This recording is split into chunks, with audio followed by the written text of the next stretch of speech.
real. I hope so. I wanted this to be a nightmare. I wanted to wake up snug in my own bed. Sorry to be such a disappointment.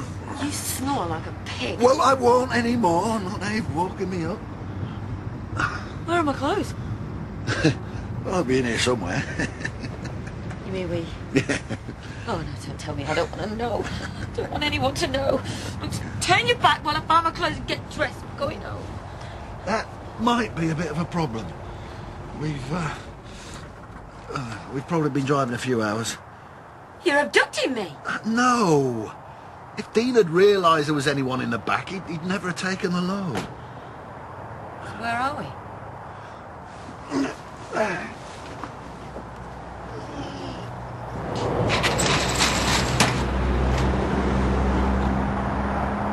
I don't know, Toto, but we're not in Kansas anymore.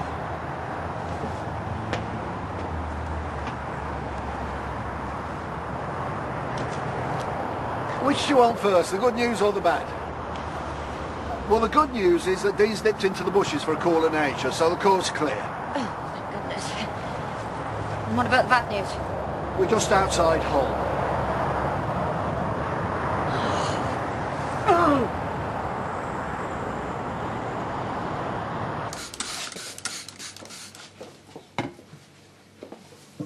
I thought we weren't opening up today. But we're not. But I wanted to keep busy. I can see that. You've scrubbed up all the pots and pans and washed out all the dishcloths. Marlon will be pleased. Did it help? Not really. But if I stop, I start to brood.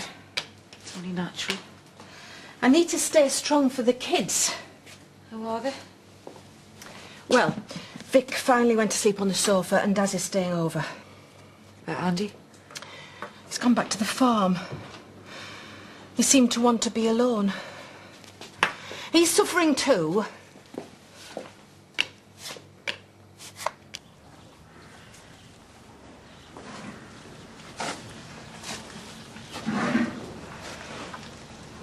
I was sorry to hear about Jack. You were a good man. Didn't know you knew him that well. Oh, from years back. I remember when he came back from Italy. We thought he might have got a bit full of himself with the writing, so we decided to take him down a peg. We told him he had to pay for that fence where his bull broke through. You conned him. We tried to, but he had to be up early to fool Jack. He told us to take it out the stud fees we owed him. Red-blooded animal like that must have been through a few cows while he were in that field. Always careful with his cash. Aye. And he knew the land better than any of us. Friends ever since. I doubt if the Dales will see his like again. Is that what you came to tell me? That I'm not half the man he was? No, I never said that. You didn't need to. I know it's what everyone thinks anyway.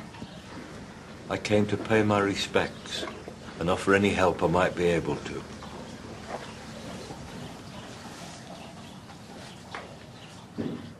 What do you want? I've come to see how you were and I've brought some donuts, look. What are you after, Eli? I've been worried about you and worried about how you've been coping without... Without what? Well, you... If you mean Donna, I don't even think about her anymore. Liar. Since when have you ever cared about her? All you've ever cared about is looking after number one. I know, I've come here like a good Samaritan. Oh, don't make me laugh. Hey, do you know what? You're not over Donna at all, are you? You know, you're so flaming bitter, Marlon. You can't see when anyone's trying to help you. Can you? Sorry. Yeah, well, you always expect the flaming worst, don't you? Come on, I'll put the kettle on, we'll have them there. Yeah, here. Right, and while you do, something for you at FinCom, right? Because I'm having a bit of trouble getting a message to Debbie, yeah? Because all the family's speaking to you. All right, yeah. Look, it was never meant to turn out that way. Just listen to me. I'm wondering if you might just talk Zach round for me. Please, man. I'm supposed to be at work. I've only had the job 2 days. Natasha's going to think I'm unreliable. Cab will be here in a minute. I still don't see why Dean couldn't have driven us back. Because that load has to be in Belgium by tonight. More importantly, I didn't think you'd want him knowing it were you in the truck. think you spent the night with? I told him you were a lap dancer I picked up in Holton. What? How dare you? I'm just trying to throw him off the scent. I believed you. So you must be in the habit of picking up lap dancers. I was just trying to find a way to stop him guessing it was you. Oh, so now you're saying I'm not pretty enough to be a lap dancer? Here's a taxi. Don't even try and speak to me on the way home. Suits me. Just one thing. I'm a bit short of readies at the moment, so we'll have to go Dutch on the cab fare.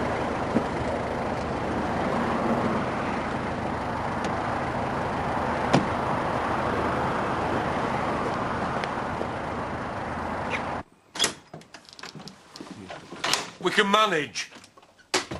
Who was that? Andy, wondering if we've told Sarah about Jack. He were in Spain a while. You might not even remember him. Still, he was their granddad, you know. We don't want her hearing it from someone else. Maybe we should let Andy have a bit more time with her. Look, I feel the same as you about him, but he is her dad.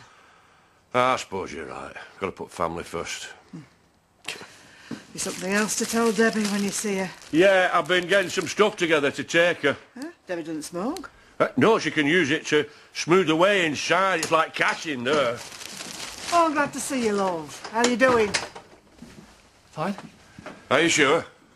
Yeah, quite sure. Look, I wish everybody just stopped fussing. I'm over Donna. I'm well rid of her. If you say so. Now, I'm going to visit Debbie. Have you any messages? Well, yeah, just, you know, tell her to keep her chin up from me and that Eli'd really like to speak to her.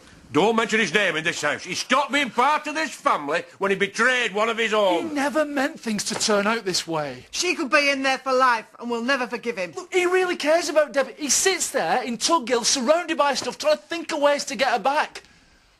Well, I'll certainly mention that to her.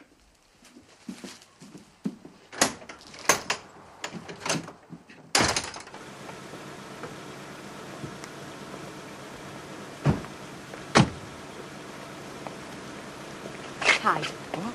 I don't want David to see you. Just get out, just get out. Been away? Oh, I'm an executive now. Been off on home farm business.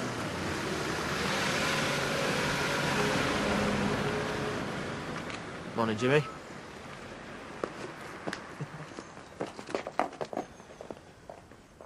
No!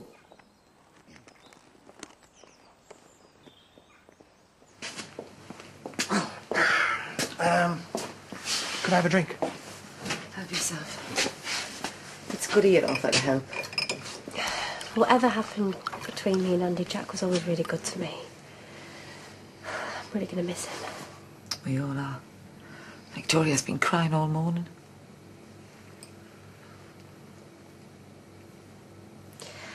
So, how can I help? I thought you might persuade Andy to come and start pulling his weight.